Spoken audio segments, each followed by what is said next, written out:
नरेंद्र मोदी आतंक के खिलाफ जीरो टॉलरेंस का सख्त रुख रखते हैं क्योंकि उन्हें पंजाब और जम्मू कश्मीर के आतंकवाद की समस्या की जड़ का पता है।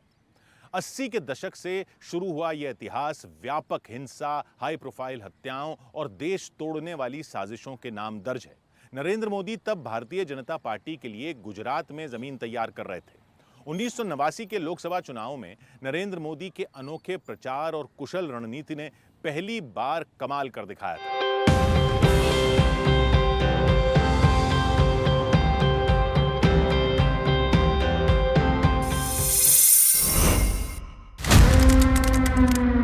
जून 1984 अमृतसर। राजनीति की वेदी पर बलिदानों का कालखंड शुरू हो गया था। इंदिरा गांधी सरकार ने स्वर्ण मंदिर पर कब्जा जमाकर बैठे जरनैल सिंह भिंडरांवाले के खिलाफ ऑपरेशन ब्लू स्टार का आदेश दिया। सुरक्षा बल ने खूनी संघर्ष के बाद स्वर्ण मंदिर को मुक्त कराया, लेकिन ऑपरेशन ब्लू स्टार से देश में सांप्रदायिक विष घुल गया।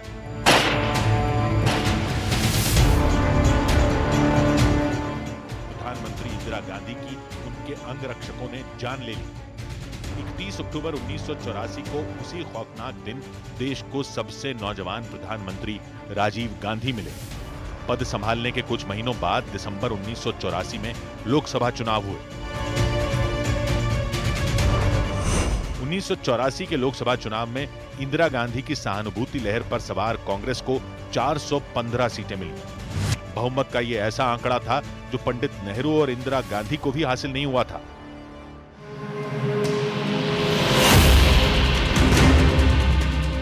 तो राजीव गांधी सरकार ताजपोशी के बाद से संकट में घिरी रही।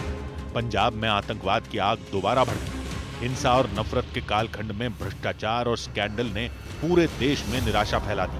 साल 1989 तक सत्ता विरोधी लहर जोर मारने लगी। तभी प्रयागराज के कुंभ मेले में राम मंदिर को लेकर बड़ा ऐलान हो गया। देश की राजनीति साल 1989 में नई करवट ले चुकी थी। राम मंदिर आंदोलन का देशव्यापी विस्तार हो चुका था। फायरब्रांड राजनीति के कई पोस्टर बॉय उसी साल सियासी फलक पर उभर आए थे। 1989 का साल भारतीय राजनीति में कांग्रेस के पतन और भारतीय जनता पार्टी के उभार का साल था। 1989 के लोकसभा चुनाव में कांग्रेस बहुमत से दूर रह गई। 9वीं लोकसभा के चुनावी नतीजों में कांग्रेस को कुल 197 सीटें और 39.53% वोट मिले थे। दूसरे नंबर पर जनता दल को 143 सीटें और 17.79% वोट मिले थे। तीसरे पायदान पर भारतीय जनता पार्टी थी, जो पिछले चुनाव में मिली 2 सीटों से सीधे 85 सीटों पर पहुंच गई थी। बीजेपी को 11.36% वोट मिले थे, लेकिन गुजरात में इसी चुनाव के नतीजे में बीजेपी टॉप पर थी। गुजरात की 25 लोकसभा सीटों में बीजेपी को 12, जनता दल को 11 और कांग्रेस को सिर्फ 3 सीटें मिली थी। पार्टी की पहचान तब अटल बिहारी वाजपेयी, लाल कृष्ण आडवाणी और मुरली मनोहर जोशी जैसे दिग्गज नेता थे। इलेक्शन का माहौल बन रहा था।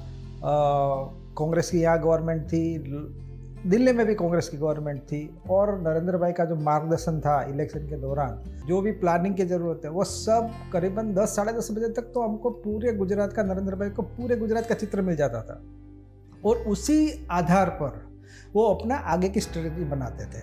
वहीं नरेंद्र मोदी गुजरात में पार्टी के संगठन को मजबूत करने के साथ चुनावी प्रबंध में लगे थे।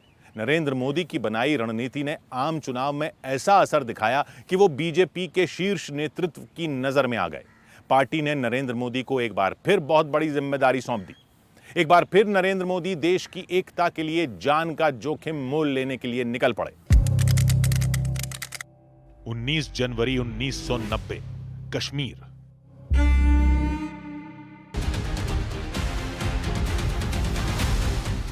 पाकिस्तान प्रायोजित आतंकवाद कश्मीर घाटी में जड़ें जमा चुका था। मुख्यमंत्री फारूक अब्दुल्ला के इस्तीफे के बाद दहशतगर्दों ने कश्मीरी पंडितों को चुन चुनकर मौत बांटनी शुरू कर दी थी। कुछ ही दिनों में लाखों कश्मीरी पंडित घाटी से पलायन करने पर मजबूर हो गए। नरेंद्र मोदी ने तब कश्मीर के लाल चौक से आतंकियों को ये चुनौती दी थी। लाल चौक में पोस्टर्स लगाए, दीवारों पे लिखा है, जिसने अपनी मां का दूध पिया हो वो श्रीनगर के लाल चौक में आए, आकर के भारत का तिरंगा झंडा फहराएं और अगर वो जिंदा वापस जाएगा तो आतंकवादी उसे इनाम देंगे। आतंकवादी कान खोल करके सुन ले। 26 जनवरी को परसों, अब चंद घंटे बाकी हैं, लाल चौक में फैसला हो जाएगा किसने अपनी मां का दूध पिया। पीएम मोदी पर न्यूज 18 की खास सीरीज जारी है। कल रात 10:10 पर देखना ना भूलें।